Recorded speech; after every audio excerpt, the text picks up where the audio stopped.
This episode is brought to you by State Farm. Checking off the boxes on your to-do list is a great feeling. And when it comes to checking off coverage, a State Farm agent can help you choose an option that's right for you. Whether you prefer talking in person, on the phone, or using the award-winning app, it's nice knowing you have help finding coverage that best fits your needs. Like a good neighbor, State Farm is there. The Jack Welch Management Institute at Strayer University helps you go from, I know the way, to I've arrived with our top 10 ranked online MBA. Gain skills you can learn today and apply tomorrow. Get ready to go from make it happen to made it happen and keep striving. Visit strayer.edu/Jack Welch MBA to learn more. Strayer University is certified to operate in Virginia by Chev and has many campuses, including at 2121 15th Street North in Arlington, Virginia. Your backyard barbecue has some new RSVPs. Just tap Target. With the grill raring to go, your personal shopper is tackling your same-day delivery order at Target. Babe, so Bob and Lynn are bringing the kids after all. Pro tip, you can change your same-day order with a quick text to your shopper. I'll have her add popsicles. Ooh, and some sidewalk chalk. Your shopper texts a thumbs up. You text 5 exclamation points and life is good. Text with a personal shopper and get it all delivered ASAP. Just tap Target. This is the Dan Batard Show with the Stugotz podcast. One of the great things is when you get to meet your childhood hero and they turn out to be way better than you ever could have thought. Because sometimes you end up meeting your hero and they stink. Who'd you have that with? I had it with Patrick Ewing. And it just was a nightmare. It was a night? That was the bad one. That was the bad one. What happened? He just wasn't nice. I wanted him to sign something. I met him in an elevator, and I was obsessed with the Knicks, and I loved him. How old were you? It was like 3 years ago? I was 26, and I was in Houston, and he just wasn't nice. And now he's nice since, but it's hard to get over the first impression. You don't take into account maybe he was having a bad day. It doesn't matter. Or that it was the eve of Game 7. Or just be nice. Or don't ask for an interview or I just wanted something. Autograph. But then you get to a place where you get to run a baseball team and you get to bring in a player at a critical moment. And not only does he turn out to be better than you thought, but you end up gaining a lifelong friend. So much so. You all right, Chris? Chris, you okay? Nah. Making a blunder like that in front of Mr. I said Marlin, interview you fool! instead of autograph in front of Jeff. I'm embarrassed. You turned off your mic and you're like, I think I'm stupid. Niner didn't even give it a thought. But thank you for completely blowing the onboarding and doing it exactly why there's never any Marlins on this show. Little known fact there. We got Jeff Conine, Mr. Marlin, to join us. Yeah. He deserves an applause from everybody watching.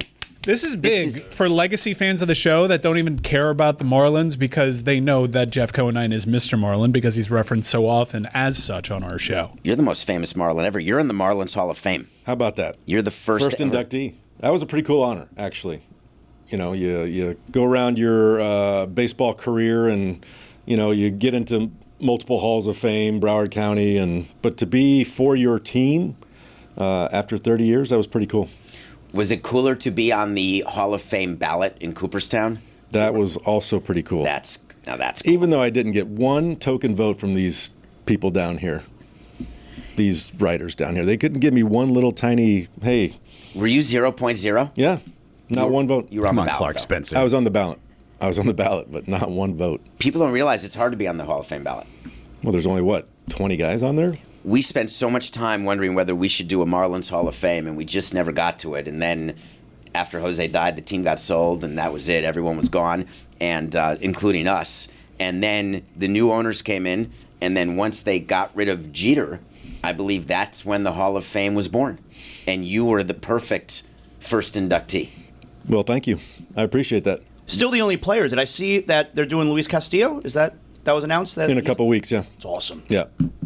So they've done, just put that up a little bit. And so what they do is they came up with 2 managers because they've won 2 World Series and 2 players. Now, people don't realize Luis Castillo has some of the greatest numbers in Marlins history. He's a franchise guy. And then Jeff Conine is Mr. Marlin. Are Jeff and Luis Castillo the only 2 Marlins with both World Series? Uno. You're the only one? I'm the only one, yeah. Luis wasn't also on like he wasn't in the system in '97? He was in the system, but we ended up, he was not performing very well, so we got Craig Counsell to take his place, basically. He doesn't get a ring? No, he got a ring. Okay, well, there you But go. he wasn't on the postseason roster, so he didn't really get a ring. So you and Luis Castillo, the only two that have... We're in the system. I'm with Jeff here. Rings Jeff's the only one. Well, he was the only one that was playing. I'm the only one that played in both. What about Lowell? Oh, he didn't become a He was still in the Yankee system, 99 or something like that. 2000. So there was not one other player. Not one. I don't know if you know, there was a fire sale after '97. You were an active participant in one of them. Not the one after 97. Not the one after 97. And we didn't. Can we now put an end to I will this? disagree with that. People say that all the time. Oh, we blew up the team after 2003. That is Team was categorically really false. good in 05. No. We had a good team both 04 and 05. We had chances. We had chances. We gave you flowers, David. You guys went for it. You got the Delgado trade, and then when that didn't work, then you blew up the team. And then after you got the stadium that you said was a problem. Are you kidding? We why were you into didn't the blow up very end in 2005 in the wild card race. And then the hurricane came and screwed everything up. You had all the double headers. Exactly. We had 21 games in 20 days or something like that. And we were right to the very end. We had to play a game in Chicago against wasn't it the Expos? Expos in Chicago. And we couldn't stay at a regular hotel? Yeah, it was awful. Now, you guys were red hot before the schedule took a dump. And it was like, I remember as a Marlin fan, I was like, I think they're going to win the World Series again. Yeah. And then you had all the David scheduling. Weathers had to do a spot start. It was crazy.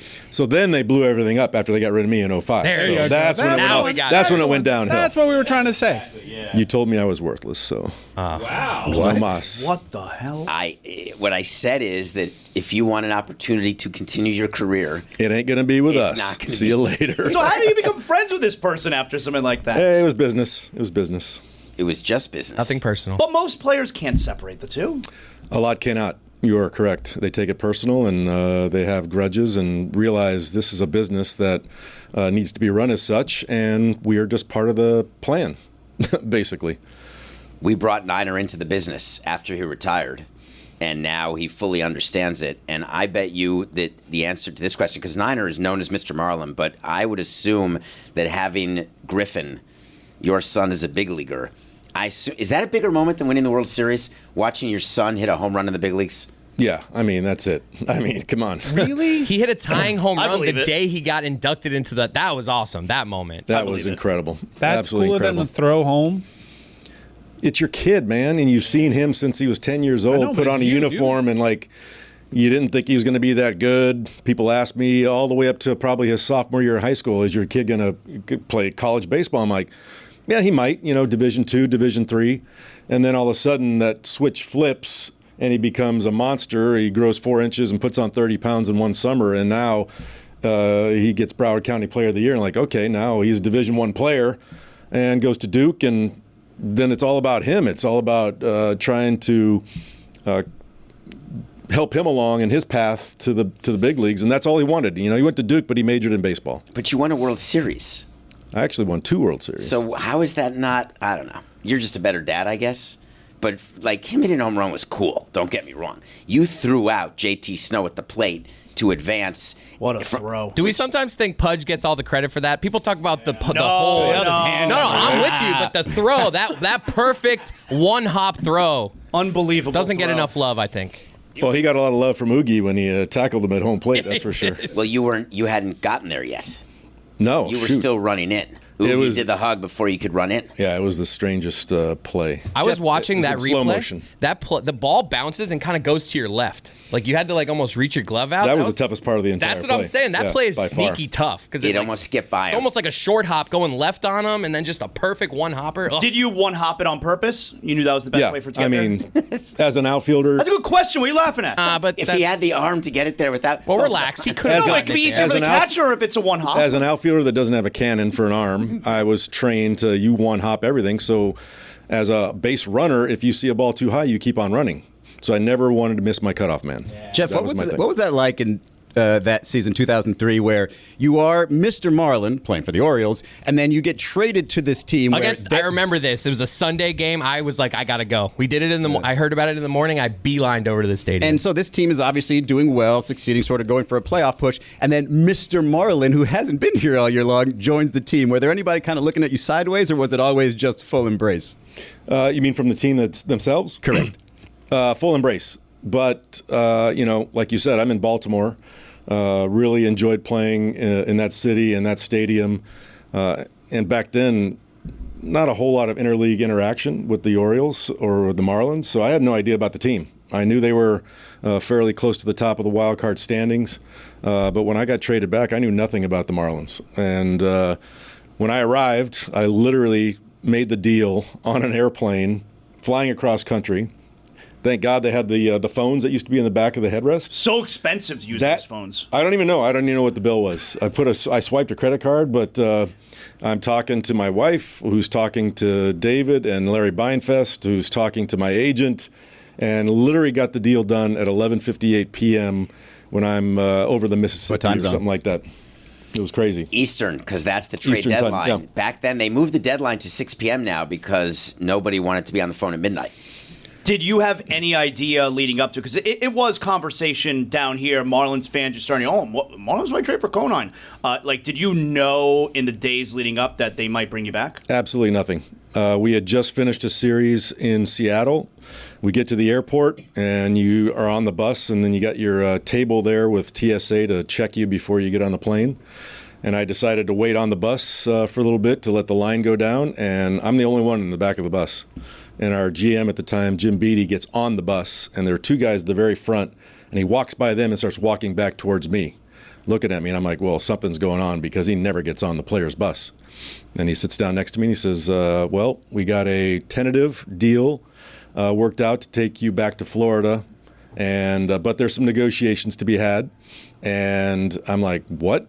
And I got to get on the plane. I'm not going to not get on the plane. So I get on the plane, and I don't know what to do, so I called my wife beforehand, and she's going berserk, ecstatic that I get to go back home. And then from then on, it's like, all right, I'll be calling you. And I swipe my card, and every 30 minutes I'm checking in this whole negotiation. And you have your Oriole teammates, though, who are on the flight next to you. Yeah, right? They're like, dude, what's going on? And then finally at the end, Larry Beinfest says, Jeff, we have 2 minutes. If you don't tell me right now, this is not going to go through. You're not going to be on the postseason roster. I said, all right, let's do it. And then I put the phone back in there and went up and down the aisle of the plane and said, see you later, fellas. I'm gone on when we get back to Baltimore. You hopped out on a parachute and you were Marlin. Yeah, right. And then drove in to run his first at bat. He was awesome the rest of the season. It was a foul ball, but it's still. Hey, whatever, dude. RBI's an RBI. How is he your friend? Sack fly. Right? It's just business. Who needs enemies when you got friends like David? I love you. What does Zyn give you? Not just smoke-free nicotine satisfaction, but real freedom. Freedom to do what you love and choose your rewards. With Zyn Rewards, you can redeem points for premium tech, outdoor gear, and gift cards to your favorite retailers. Find your Zyn and keep finding rewards that fit your lifestyle at zyn.com/rewards. Warning, this product contains nicotine. Nicotine is an addictive chemical. Sleep isn't just rest, it's survival. Especially when your alarm clock is a 5 a.m. text from Dan. You need more than just a bed. You need one that adapts to you. That's why a Sleep Number smart bed is a total game changer. You control your side, softer, firmer, cooler, warmer, whatever helps you sleep at night. And it doesn't stop when you doze off. The bed adjusts you all night based on how you move, so you stay supported. It's like having a coach calling the perfect plays for your body while you sleep. Way smarter than most of the takes on this show. Better sleep means better days, whether you're parenting, producing, or just trying to keep up with the chaos. Why choose a Sleep Number smart bed? So you can sleep just the way you like. The only bed that lets you make each side firmer or softer, whatever you like, your Sleep Number setting. Get early access to Sleep Number's biggest sale of the year, 25% off the i8 bed, the most popular. Plus, free home delivery, limited time, exclusively at a Sleep Number store near you. Sleep Number, official sleep and wellness partner of the NFL. See store or sleepnumber.com for details. So Bob Odenkirk is one of my actually all-time favorite actors. He could be comedic, he could be dramatic, obviously Better Call Saul, one of the great shows literally of all time. And a couple years back, he showed up out of nowhere as an action star in the movie Nobody. And I honestly really loved it. I couldn't believe what I was watching and had an absolute blast, was blown away by his physicality. The movie was a ton of fun. And now he's back in the sequel, Nobody 2, hitting theaters on August 15th. So Bob returns as Hutch, and this time he tries to go on a vacation with his family, only for all hell to break loose. It's really a delight to see a guy like Odenkirk kicking some serious ass. Nobody 2 is produced by 87 North, the same team behind hits like John Wick, Bullet Train, and The Fall Guy. The film also stars Connie Nielsen, RZA, and the legendary Christopher Lloyd and Sharon Stone. Nobody 2 is a perfect summer movie. You don't want to miss this one. Nobody 2 is only in theaters August 15th. Don Batard. That was a long story. Yeah. It's the only kind he tells. It was a short one for me. I tried to speed it up for you guys. You forgot about the Leagues Cup. Stugotz. La Carreta is a place where the best of the celebrations has to be the 97 Marlin celebration because it was Levon Well, when Hernandez. Fidel died the first time. This is the Don Batard Show with the Stugotz.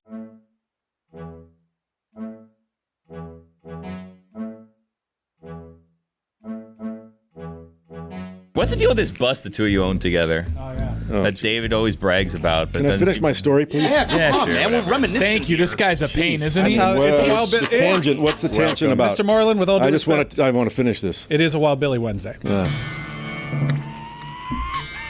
ahead. As you were. All right. Anyway, I come from Camden Yards, a cathedral of baseball. We're getting $45,000 a night. I don't know anything about the Marlins. I fly overnight and I get back to South Florida. I set up my Player locker. Stadium. We are not taking batting practice. It's a Labor Day. I think it's a Monday game. It's 1 billion degrees out. And we can do everything underneath in the tunnel. So I do all my warm-ups and I run out to my position. I turn around and I see 65,000 orange seats. And I'm like, what the hell did I just do? So inspiring. I went got from an the extra cathedral. year. I went to the cathedral. That's what Don't you start. did. No. Don't start. Cathedral baseball to I don't know what I did. There's nobody there on this Labor Day, but within a week, I will say I had more fun with that team in the month and a half that I was with them than any team I've ever played on. Darren Dalton? Any good stories? Wrong. Oh, yeah. Well, no, not that we can say. God. You can say anything. I know you can. But That's the best part about this is you're just supposed to say it while saying that was a 97 guy. He was a 97 who was part of the fire bad. sale. But he was he awesome. came in and he took my position basically. We platooned at first base, and after the World Series, after everything, I could have been bitter and not like that move. But I will say he was one of the best teammates I ever had.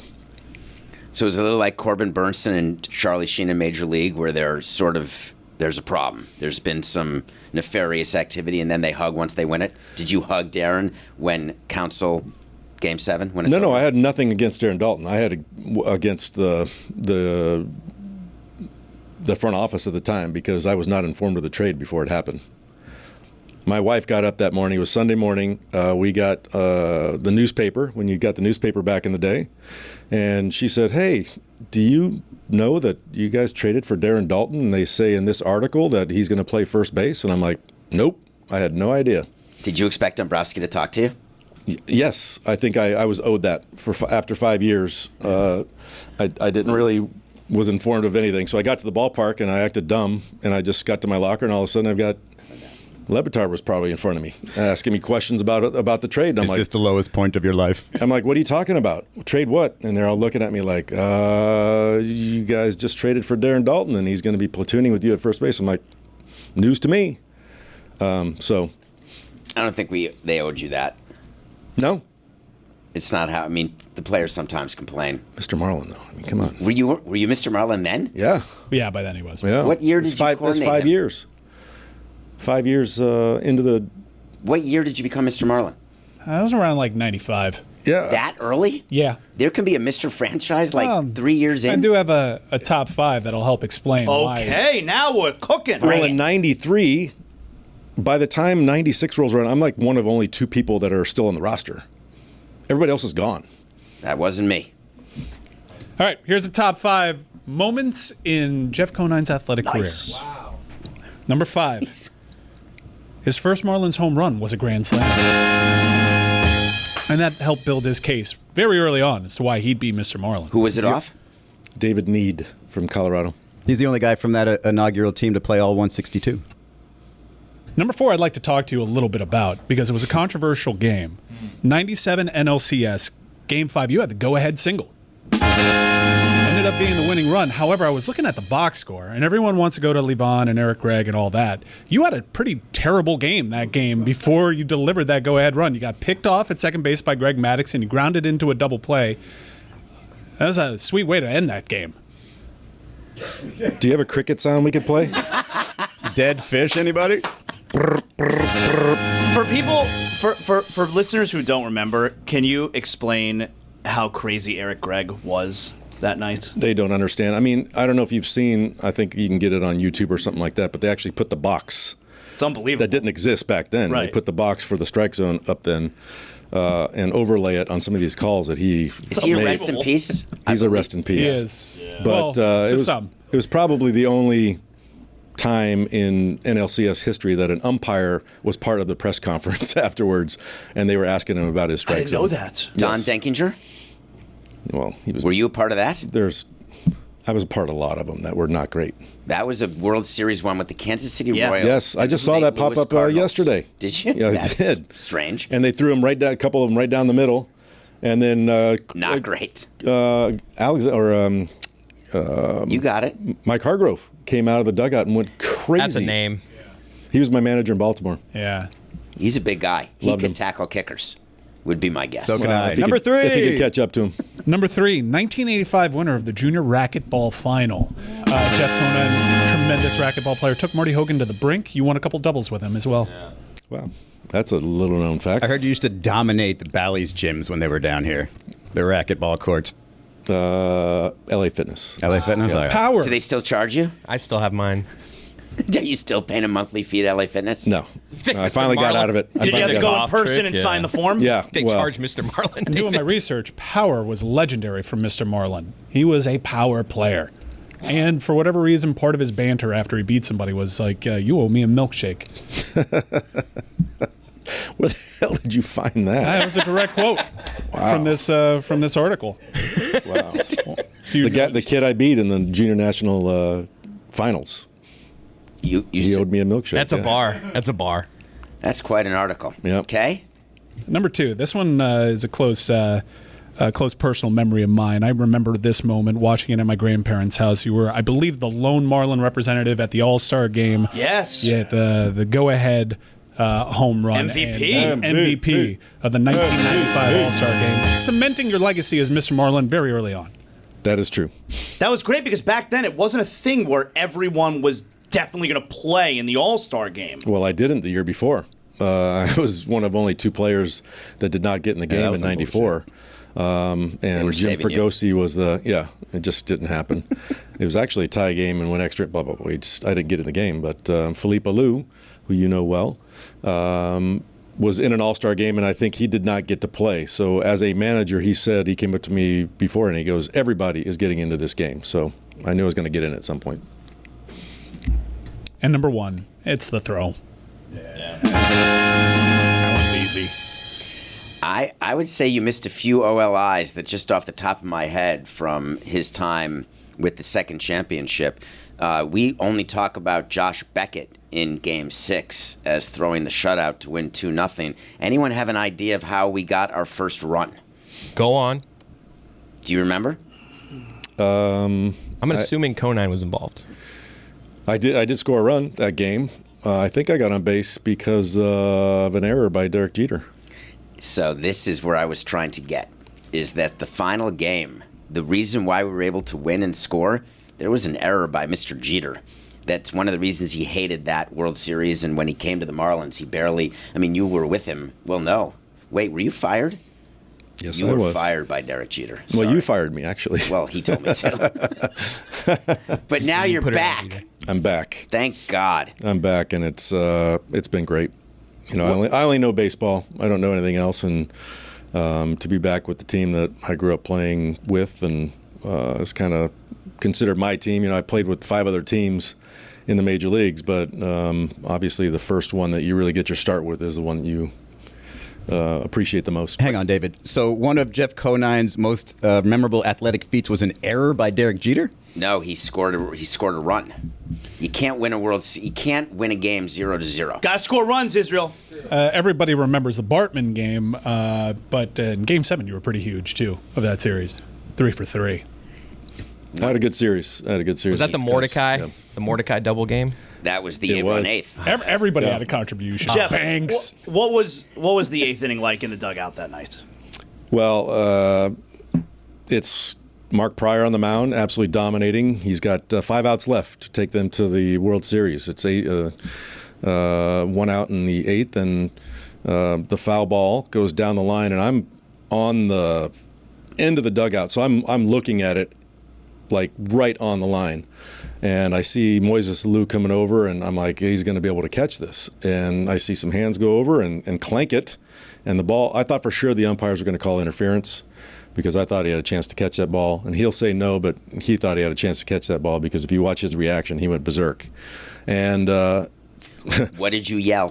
We all yelled immediately. Let's make him famous, boys. Let's make him famous. I swear to God. That's a true story because we were sitting right above the dugout is where those seats are at Wrigley, and we heard the players yelling, let's make him famous, not knowing. You have to realize when you're at the game. It was 3-0 at the time. And when you're watching the broadcast, all of a sudden they're focused on Steve Bartman. Every 2 seconds they're going back to it. When you're in the dugout or in the stadium, you have no idea that that's what the broadcast is doing. And so the players yelling, let's make him famous, we were like, we didn't even know who the him was really. That it was a guy with We didn't either. We just saw a pair of hands go out there and we're like, let's make him famous. And then what were you yelling after Alex S. Gonzalez's error? Well, that's just the snowball that started the whole thing. And what was great about that team is that we never felt we were out of it. I don't care what the score was. I don't care what the inning count was. We always felt we had a chance to come back. And even 3-0, 1 out with Pryor on the mound, there wasn't a sense of dread in that dugout. We just had confidence in ourselves. And 15 minutes later, it's 8-3. What about the clubhouse right after?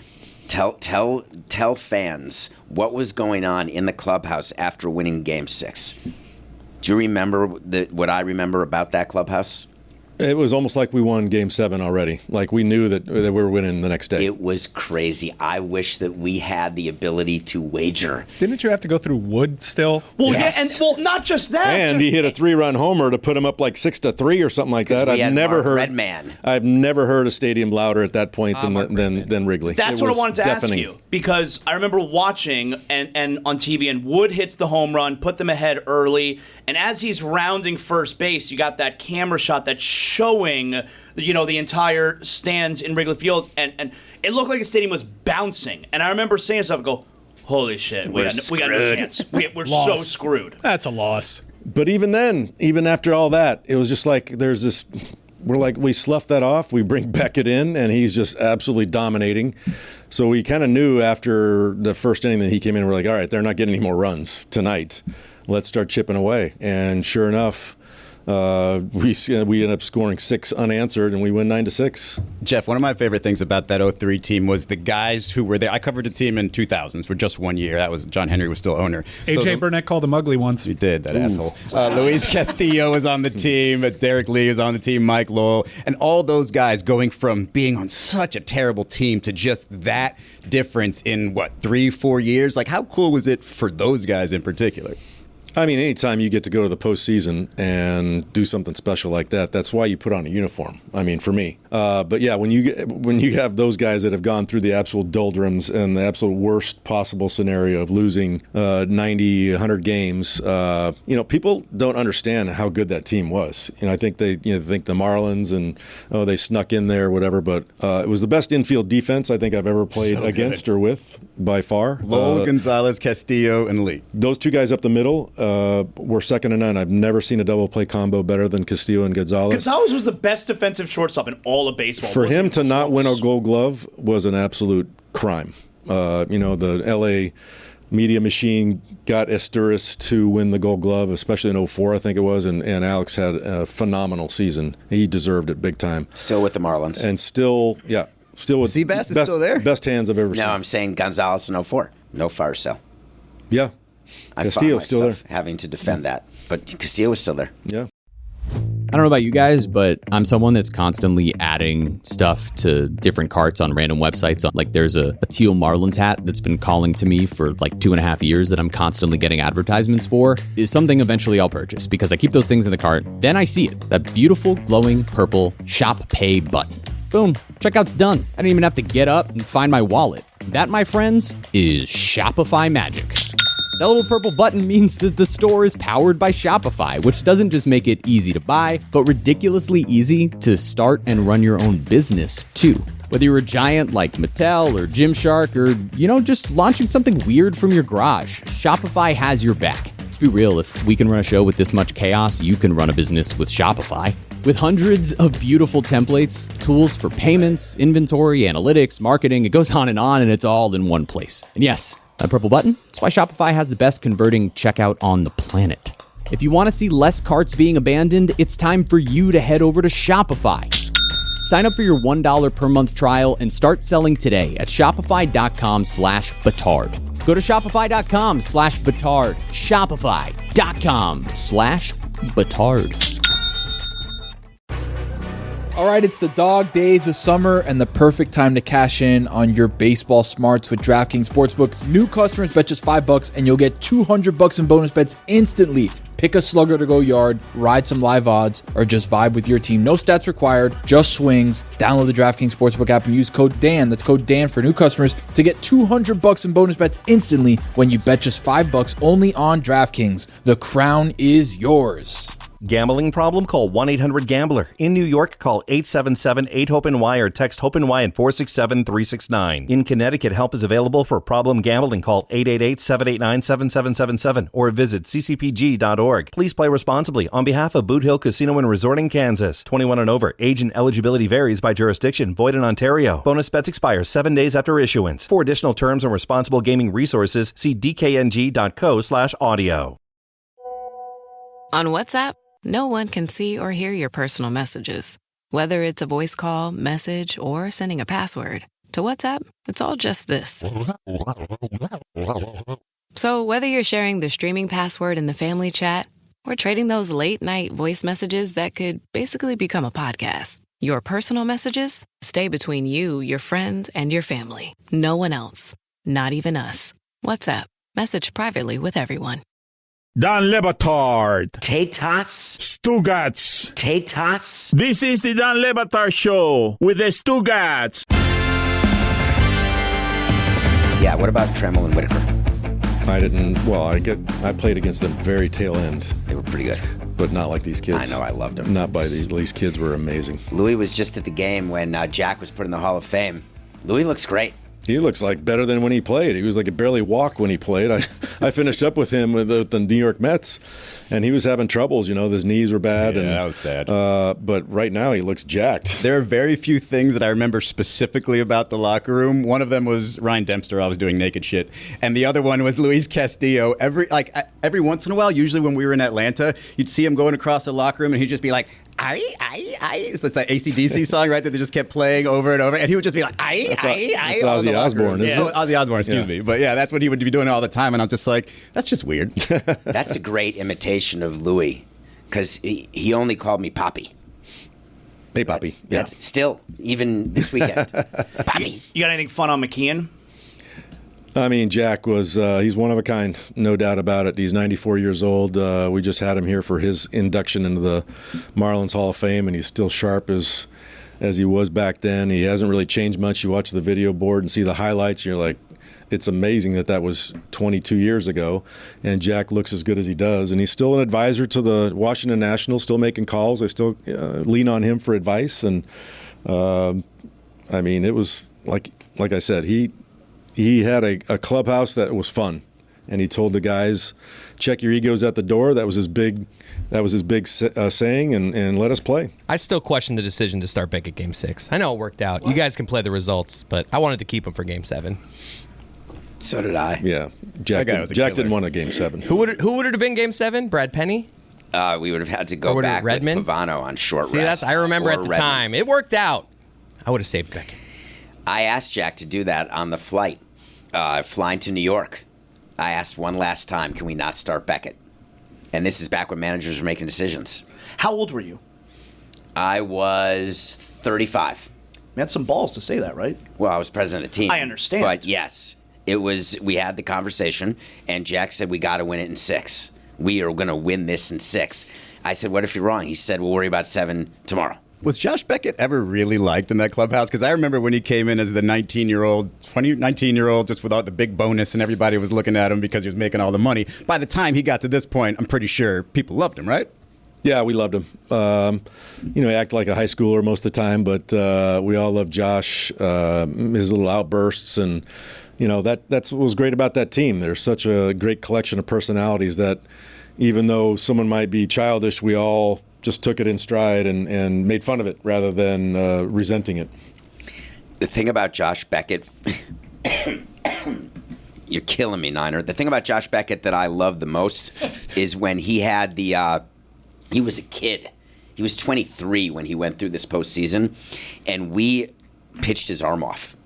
So you blew by it. You Dusty Bakered him? He had never even come close to a complete game in his career before that postseason. Oh, what about the fact that we kept pitching him on his bullpen day? You just mentioned the fact that he pitched part of Game 7. Do you remember he pitched Game 5 in the LCS as a starter, right? And then we put him in for multiple innings in Game 7. And that Game 5 was one of the best games I've ever seen pitched, man. Trailing 3-1. They got 2 hits, and they were lucky to get those 2 hits. And I don't know if you remember the at-bat against Sammy Sosa. He in one the 7th or 8th inning. Mavericked him. Did you goose that radar gun? He hit triple digits on that. I'm like, I don't know if he's got it like that. This is a question for David, but he hit 100 mph on the Fox broadcast. That didn't make any sense. Niner knows the answer to this. Did we ever screw around with the pro player radar? No. That's the answer you're supposed to get. Only when Brad Penny was pitching. Right, didn't McKeon used to take it down, because he looked up right? there every pitch. He would throw and he looked up there every pitch. Redemption. Didn't McKeon demand they don't show it when Penny was on the mound, right? Yeah, well, we would do several things with Penny.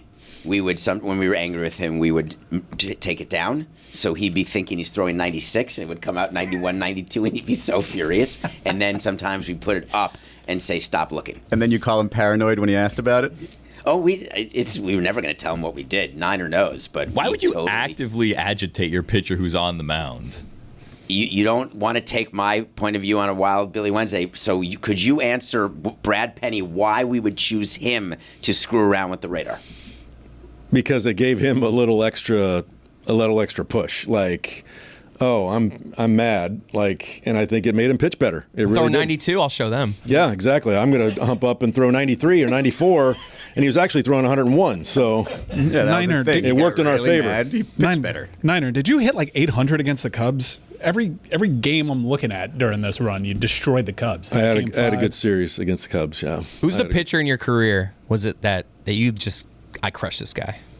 Another, God rest her soul, but Corey Lytle.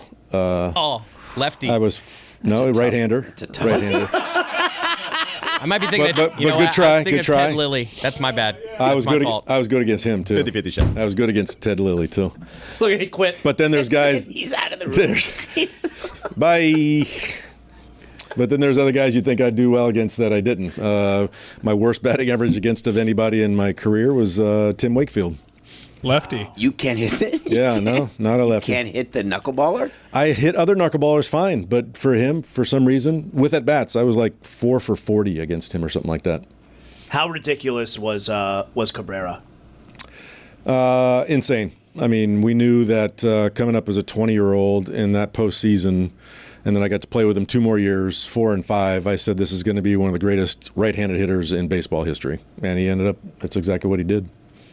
He'll be a first ballot Hall of Famer. And he was a stud. I mean, you saw what he did with nerves of steel as a 20-year-old in the postseason. The legendary at bat off Roger Clemens when he takes him deep opposite field, which is no small feat. And Pro Player Stadium, that was a gigantic You got a bone right to pick center. with that one. Billy and I, as people that had tickets to that game, Carl Pavano game, Alex Gonzalez game, That was supposed to be the moment. We were classy sports fans. We got all this crap for being bad baseball. He didn't deserve fans. that ovation from We gave him a raucous ovation. He didn't deserve that. And then A big send off, and he ends up pitching for like 3 more years. Kept us out of the playoffs in 05.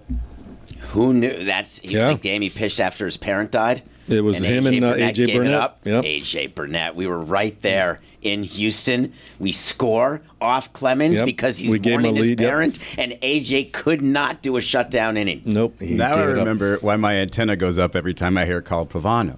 Didn't he date Alyssa Milano? They all dated Didn't she Alyssa say Milano. something after they broke up? They all dated. There's not one starting pitcher we had who didn't date Alyssa Milano. That's strange. Oh, she went through the clubhouse like a summer cold. Not you, Niner. Not me. No, definitely not. I didn't want to stop on your story of how you were traded here, but I need to go back because I want to give love to Cindy, your wife, because she was the hardest negotiator I ever dealt with in my career. And I dealt with Boris and all the negotiators. Cindy Conine negotiated on behalf of Jeff Conine while he was flying cross country and got an extra year out of us. Cindy did. His wife. Okay, so what was so tough about that, though? Why would we want to give him another year? We were trading for him, give him a chance to come home, be at home. We said to Cindy, your husband's going to be home now. She's like, don't need him home, don't want him home, don't care. 1 extra year. And they had an agent, great guy named Michael Watkins. Great guy. Did nothing. So whatever commission you paid him on this deal, did nothing. Did you have a no trade? Is that why? It was all Cindy. This is so not true. This is so not true. Everything is so not true. Were we on the phone with Cindy? 100%. Were we told by Watkins that Cindy was holding up the deal? Maybe, but it wasn't because I wanted an extra year. You Why guys did you take an extra year? You guys wanted to break we made you take less money, and in return, we'd give you the extra year. You had to take a pay cut. No, you wanted to take my next year's contract and split it in half into 2 years. And I'm like, you got to give me something more for my free agent year. That's what the negotiation was. And you didn't want to give it to me at first. They just wanted to split that Orioles salary for my next year in 2004. We're going to split that up into 2 years. And then they thought I was going to be okay with that. But I believe Jeff. Of course you guys do, and that's fine. And that's where the negotiation was. I needed something for that second year. And he won, or his wife won. Well, I agreed. It makes sense. I didn't win. It makes sense. You know why, right? It makes sense. You know why? Wives love money. Yeah, that's fine. It's true, Conine. Jeff, why did almost everybody in this room stop loving baseball about 10, 15 years ago? Look to your left. Oh, no, not specifically not like the Marlins anymore, but just baseball in general. It felt like just the fandom kind of fell off, and then that's why they went to all the new rules and everything else they've had to do. I don't know. I think we're seeing that with other sports now where it's like a cyclical thing that people get tired of it. I know that, the strike in '94 really killed baseball in South Florida. I don't think people realize we drew over 3 million fans our first year. We were on our way to draw close to 3 million the second year in '94 and went on strike. And then after that, I think people just said, all right, we'll go somewhere else and do something else. Even after 2 World Series, though? I mean, your franchise had cracked the code in terms of how to win fans back outside of having a home run chase. You guys killed it. Well, that's what Huizinga did in 1997. He gave Dave Dombrowski pretty much opened up the checkbook and said, I want you to build a World Series winning team. I want to see if these fans will come back and really support. And in his mind, they did. They came back. We had a much better attendance than we did in '96, but not to his liking. So he said, okay, that's it. So that's when He also couldn't get a ballpark. And he couldn't get a ballpark, so that's when the love affair. I feel like that's where he made the mistake, though, because I remember it was at the parade where it was, enjoy it while you can. We all knew he was going to break it up there. If you want to see the attendance figures, David, you would know better than me, of course. It's the next year, right? Like, Huizinga probably should have waited. Let's see what the attendance looks like in '98, the year after the World Series, right? That was such a great team. If they would have kept that team together again and gave us a shot to run it back, I think you're right. Because Miami loves a winner, and we won. And if bringing back the same team, that would have been special. It was all ballpark related. He wanted to build an entire facility around pro player. Really, what Stephen Ross has done. Wayne Huizinga had that idea well before Stephen Ross. Well, it was going to be Wayne's World. And he was going to call it Wayne's World. It was going to be Wayne's World. It was going to be a hockey arena. It was going to be a baseball stadium. It was going to be an amusement park, all out west of 75. Copyright. Yeah, and Didn't happen. Jeff, how do your shoulders get so large? I have issues with shoulders. I never can really get them to grow. Yours seem like they've been that big your entire life. Good genetics. My dad's pretty. I'm looking pretty at big his guy. dad right now. Yeah, right.